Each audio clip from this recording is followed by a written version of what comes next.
doubt at some point it will pass. The temptation will be in the United States to return to where we were before, but we can't do that. There's too much to fix, and we've just learned that. This disaster arrived here for a number of reasons. Some of them we could not control. In the age of air travel, disease will always travel quickly. Pandemics are inevitable. We should accept that. But our responses to them are not inevitable. Nobody forced us to outsource the production of essential medical supplies to China. Our leaders did that, and they did it on purpose. They don't want to talk about it now at all, but they did it, and it was a crime.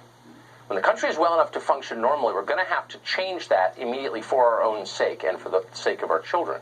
We need to move essential manufacturing back to the United States. It's crazy not to.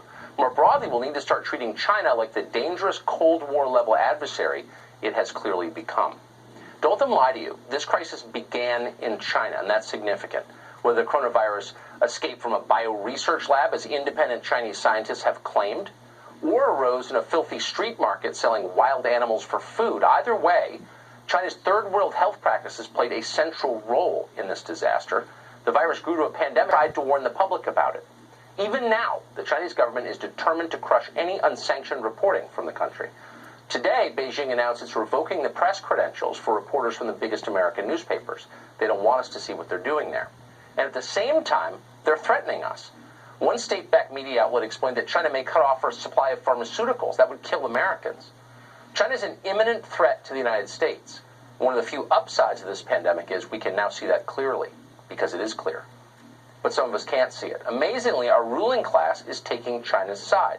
And that, again, is the good news about a crisis. It clarifies things. You can see exactly what side people are on. Now, some of our leaders are doing this on purpose because they're getting rich from China. Many in the media are just too dumb to know the difference. Dumbness is almost always the explanation for how they behave. China understands how to control their emotions and therefore their minds. The Chinese government knows that identity politics is the greatest weakness in the American system. It always is the greatest weakness in every country it infects. And that's why they don't allow identity politics in China. The Chinese know that any debate in this country can be derailed instantly if someone screams racist, as someone inevitably does. So the Chinese have decided to use wokeness against us. The most racist power on earth. This is the country that puts Muslims in concentration camps. The country that stamps out Tibetan culture. The country that would not accept a single Somali refugee at gunpoint. This country is calling us bigoted. It's hilarious in a way. What's amazing is how many in our media take it very seriously. Today, Xinhua News, that's one of China's propaganda organs, tweeted this, quote, "Racism is not the right tool to cover your own incompetence." Okay. In Europe, China actually promoted the spread of coronavirus.